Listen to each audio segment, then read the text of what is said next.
Muy buenos días, que Dios les bendiga en esta preciosa mañana. Les saludamos una vez más, su amigo y pastor Sergio Cárdenas, invitándole a otro programa más acerca de la fe. El día de hoy queremos compartir el tema una fe que agrada a Dios, una fe que provoca la admiración del Señor. Así es que quédese con nosotros en otro programa más de Fe con Café. Bienvenidos.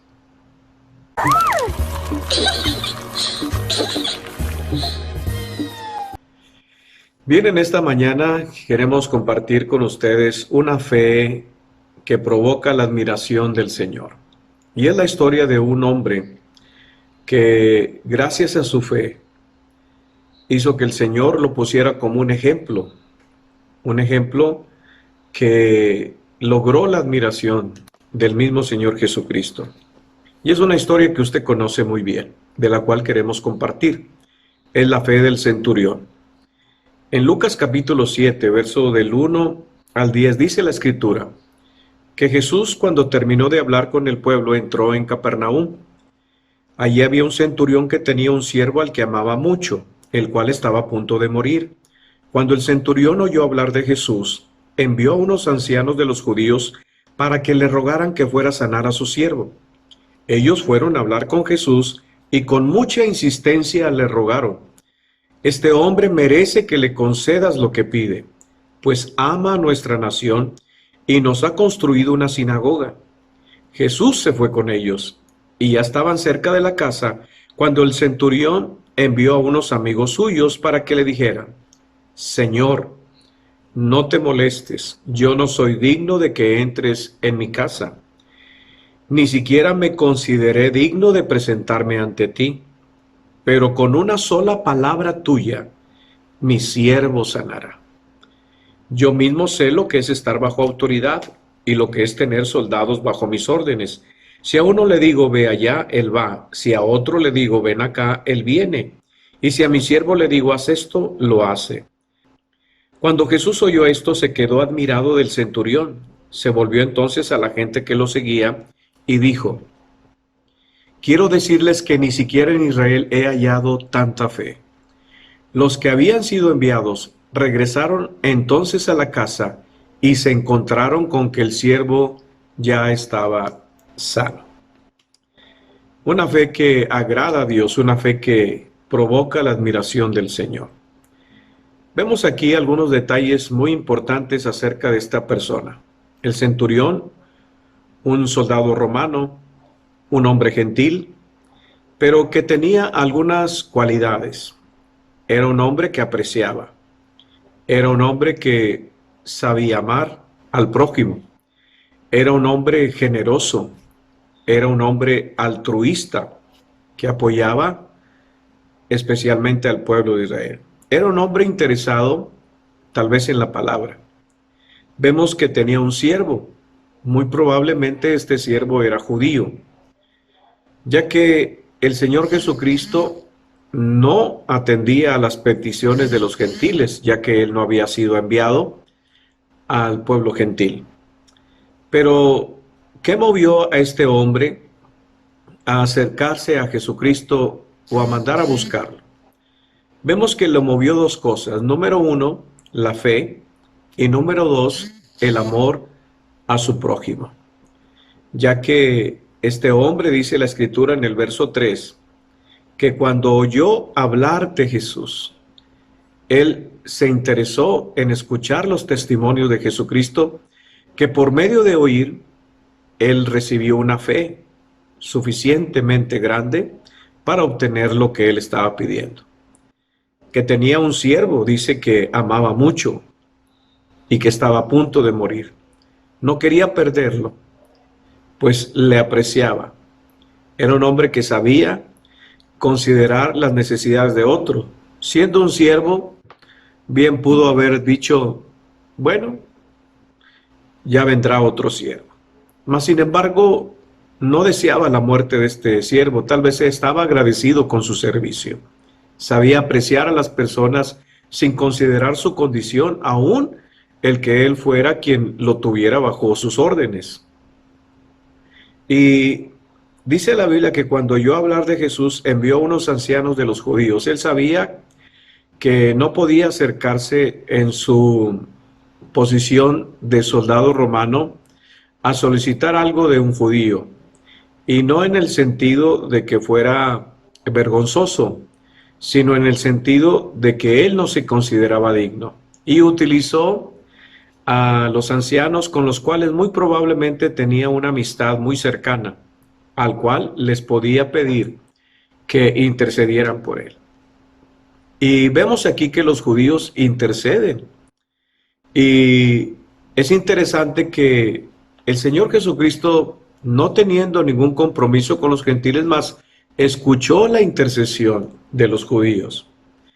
Y esto es algo que a veces no entendemos, ¿verdad? Porque el Señor puede bendecir a alguien que no es del pueblo de Dios o concederle una petición a quien no es parte del pueblo de Dios. Bueno, porque vemos que hay una intercesión. ¿Sabe usted que nuestras oraciones, nuestras peticiones delante de Dios en favor de alguien que lo solicita, mucha gente ha solicitado el favor de Dios por medio del cristiano, por medio de los hijos e hijas de Dios, y les ha sido concedido, porque fuimos el vehículo que mediamos en favor de esas personas. Aquí vemos a los judíos mediando en favor del centurión, y Jesús los escucha. Entonces podemos entrever aquí dos cosas. Número uno, que los escuchó porque hubo una intercesión de parte del pueblo de Israel o el pueblo judío.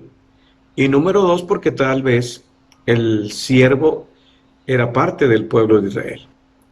Entonces podemos considerar esas dos cosas, ya que el mismo Señor Jesucristo atiende el llamado.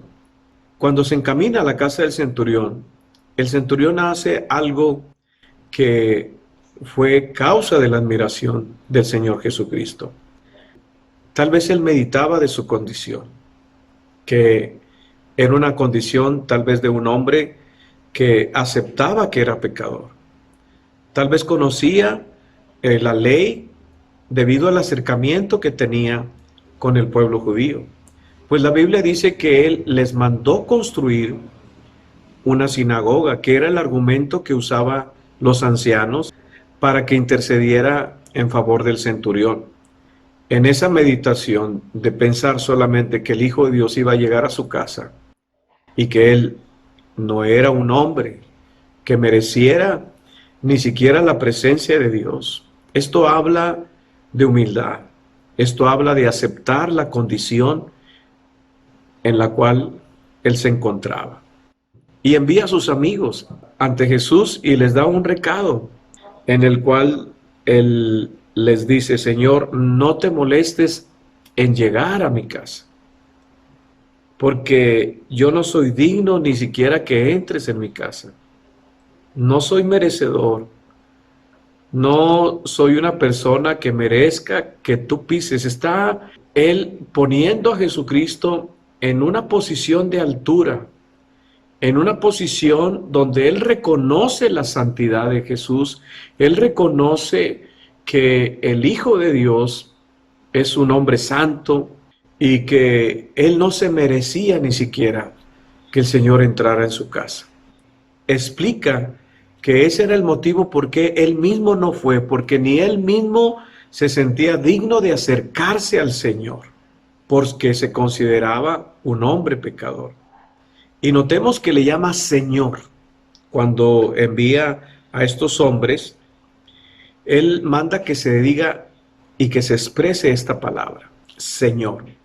Entonces vemos a este centurión que, aunque tenía una autoridad humana, militar, política, si pudiéramos mencionarlo así, pero reconocía una autoridad superior a la de él. Una autoridad que había escuchado de parte del Hijo de Dios, una autoridad sobrenatural, una autoridad que tenía el poder aún para sanar a su siervo. Entonces, no solamente reconoce el señorío, Reconoce que Jesús está por encima de su posición, por encima de toda autoridad humana, aún por encima de la autoridad política o del rey o del César o de Herodes o de cuanto gobernante estuviera. Este centurión estaba reconociendo una autoridad superior a toda autoridad humana y en una posición de humildad. Pero este centurión reconoce esa autoridad porque él mismo era un hombre bajo autoridad y que tenía a hombres bajo sus órdenes. El centurión pensaba, si yo tengo una autoridad humana, tengo una autoridad delegada que se me ha investido de una autoridad militar. Si yo tengo una autoridad que si yo le digo a este, ve, él va, le digo a aquel, ven y viene, y le digo a mi siervo, haz esto y lo hace. Si él, teniendo una autoridad delegada, podía mandar, pero también reconocía que estaba bajo una autoridad, que lo que se le pedía, él hacía. Entonces, en el sentido de reconocer la autoridad, toda persona que está bajo autoridad reconoce la autoridad. Muchos batallan en reconocer la autoridad de Dios porque no se someten a ninguna autoridad. Muchos batallan en reconocer la autoridad de Dios porque ellos mismos no están bajo autoridad. Dios ha puesto autoridades políticas, militares, sociales, espirituales. Hay autoridad. Todos estamos bajo autoridad. Los hijos bajo la autoridad de los padres bajo la autoridad civil. Todos estamos bajo una autoridad. El que es trabajador bajo la autoridad del supervisor o bien del gerente. Todos estamos bajo autoridad. En la iglesia todos debemos de estar bajo autoridad. Y cuando nosotros sabemos someternos a una autoridad, usted no va a batallar en entender la autoridad poderosa del Hijo de Dios. Cuando usted se somete a autoridad, eso es muy fácil para aquellos que saben seguir indicaciones y saben someterse a autoridades, no que aparentan, sino que realmente están bajo una autoridad y sirven y siguen las indicaciones que se le da. Este centurión pudo entender la autoridad de Jesús. Si una autoridad humana es tan poderosa para ordenar y que se ejecute, cuánto más la autoridad del Hijo de Dios. Lo que él oyó, porque dice la Biblia que el centurión oyó. ¿Y qué fue lo que escuchó el centurión que hizo que su corazón creyera en la autoridad poderosa del Hijo de Dios, que tan solo con mencionar la palabra podían suceder las cosas? Reconoce el dominio, el señorío y la autoridad sobre tiempo, sobre espacio, y que su palabra puede viajar y llegar y hacer todo aquello para lo cual el Señor la ha enviado. Solo di la palabra, dijo el centurión. Es suficiente. Para mí, con que tú digas la palabra, es suficiente. Eso me basta, dijo el centurión. Me basta que tú digas que mi siervo sea sano y sucederá, porque tú eres un hombre de autoridad. Qué maravillosa es esta fe, ¿verdad? Que logró admirar. Dice la Biblia que cuando oyó esto Jesús se admiró y se volteó a los demás, así como dijeron, ¿escucharon esto? Quiero decirles que ni en Israel he hallado.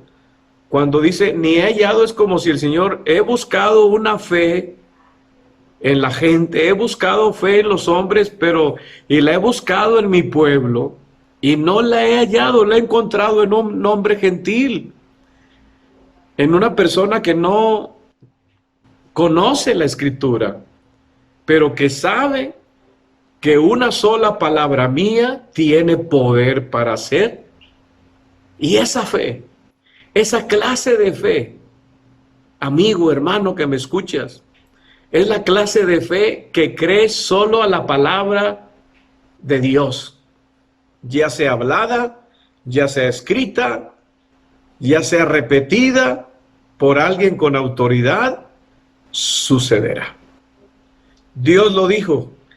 Esa clase de fe es la que dice, Dios lo dijo, va a suceder. Dios lo habló, va a suceder. Dios lo mencionó en su palabra, va a suceder. Esa es la clase de fe que agrada a Dios, que admira, que logra admirar al Señor Jesucristo, en la cual tú le dices, Señor, tú ya diste tu palabra, tú mencionaste tus promesas, va a suceder porque tú lo hablaste, porque eres un hombre de autoridad y tu autoridad, Señor, solamente basta con que digas la palabra y sucederá. ¿Qué clase de fe tenemos nosotros? ¿Será una fe parecida a la del centurión? ¿Una fe que crea lo que Jesús dijo? ¿Tú crees a lo que Jesús dijo? No temas, manada pequeña, porque a vuestro Padre Celestial le ha placido daros el reino. ¿Por qué no creéis a mis palabras? Decía Jesús. ¿Por qué no creéis? Solo di la palabra, dijo el centurión. ¿Serás tú capaz de tener esta fe? De decir, Jesús lo dijo, esta palabra es y ha sido dada para los que creen. No sé si me explico. Esta palabra es dada para todo aquel que cree. Y todo aquel que cree la palabra le puede decir al Señor, así como lo hablaste, Señor, así va a suceder. Aunque lo hayas dicho hace 2000 años, aunque lo hayas dicho a otras personas, tu palabra permanece para siempre, es decir, está vigente, porque tú eres el mismo ayer, hoy y por los siglos. Es como si hoy mismo, aunque lo haya dicho hace más de 2000 años, como su palabra permanece para siempre, es como si Él la estuviera diciendo ahorita mismo para ti. ¿Qué quieres que yo te haga? Esa palabra es para ti. ¿Qué es lo que pides? Señor, que me sanes. Sé sano. Esa palabra es para ti. Señor, que me proveas conforme a tus riquezas en gloria. Esa palabra es para ti. En este tiempo, surca el tiempo y el espacio y se cumple cuando tú dices, Dios lo dijo, así será. Así sucederá. Esa es la clase de fe que agrada y que logra la admiración del Señor Jesús. Muchas gracias por su atención. Le saluda a su amigo y pastor Sergio Cárdenas. Ponga en práctica esta fe. Y le invito a que nos escuche en otro programa más de Fe con Café. Hasta la próxima. Buen provecho.